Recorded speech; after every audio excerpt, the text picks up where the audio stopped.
हिंदू पैदा हुआ और हिंदू ही मरूंगा। सदगुरु के कार्यक्रम में शामिल होने पर कांग्रेस में उठे सवाल तो बोले डी के शिव कुमार। अपने दौरे का बचाव करते हुए शिव कुमार ने अपनी आस्था को लेकर स्पष्ट कहा, मैं हिंदू के रूप में जन्मा था और हिंदू के रूप में मरूंगा। डिप्टी सीएम डी के शिव कुमार ने कहा, सदगुरु कर्नाटक से हैं, वह कावेरी जल के लिए लड़ रहे हैं। उन्होंने आकर मुझे व्यक्तिगत रूप से आमंत्रित किया। वह कुछ महान काम कर रहे हैं। विभिन्न राजनीतिक दलों के विधायक और नेता वहां थे, इसलिए मैं वहां गया। यह मेरी व्यक्तिगत आस्था है। कर्नाटक के उप मुख्यमंत्री डी के शिव कुमार हाल ही में तमिलनाडु स्थित ईशा योग सेंटर में महाशिवरात्रि समारोह में शामिल हुए थे, जिसे लेकर कांग्रेस दो धड़ों में बंट गई है। कर्नाटक के सहकारिता मंत्री के एन राजन्ना ने सवाल उठाया कि कांग्रेस नेता राहुल गांधी की आलोचना करने वालों के साथ शिव कुमार मंच कैसे साझा कर सकते हैं।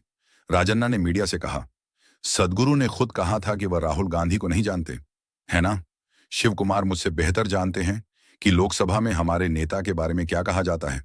अब उन्हें ही जवाब देना चाहिए कि ऐसे लोगों के साथ मंच साझा करना कितना उचित है। हालांकि पूर्व सांसद इकडी के सुरेश ने अपने भाई शिव कुमार का बचाव किया और कहा कि उन्होंने हमेशा पार्टी को सूचित करके ही ऐसे आयोजनों में भाग लिया है।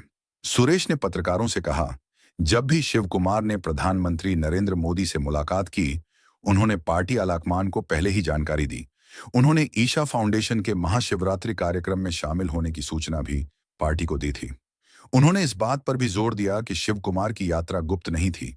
उन्होंने बताया कि सदगुरु ने स्वयं उन्हें कोयम्बटूर में आमंत्रित किया था और उन्होंने इसे स्वीकार कर लिया। शिव कुमार, जो कर्नाटक कांग्रेस के प्रदेश अध्यक्ष भी हैं, बुधवार को कोयम्बटूर में भव्य महाशिवरात्रि समारोह में शामिल हुए, जहां केंद्रीय गृह मंत्री अमित शाह भी मौजूद थे। उन्होंने कहा, मेरे निर्वाचन क्षेत्र में यीशु की लगभग 100 फीट ऊंची मूर्ति है। क्राइस्ट का निर्माण स्थानीय निर्वाचन क्षेत्र के लोगों ने किया था। तब भाजपा ने मुझे यीशु कुमारा कहा था। मैं सभी धर्मों, सभी जातियों में विश्वास करता हूं। कांग्रेस पार्टी की विचारधारा समाज में सभी को एक साथ लेकर चलने की है, इसलिए कुछ लोगों को यह पसंद हो सकता है, कुछ को पसंद नहीं। विवाद पर संज्ञान ले पार्टी आलाकमान राज्य के लोक निर्माण मंत्री सतीश जारकीहोली ने कहा कि इस विवाद ने अब कर्नाटक से निकलकर राष्ट्रीय स्तर पर टूल पकड़ लिया है और पार्टी आलाकमान को इस पर संज्ञान लेना चाहिए। उन्होंने बेंगलुरु में कहा, अब यह सिर्फ कर्नाटक तक सीमित नहीं है, यह दिल्ली से जुड़े लोगों से संबंधित मामला बन चुका है। हमें नहीं पता कि सही क्या है और गलत क्या, लेकिन दिल्ली के नेताओं को इस पर ध्यान देना चाहिए।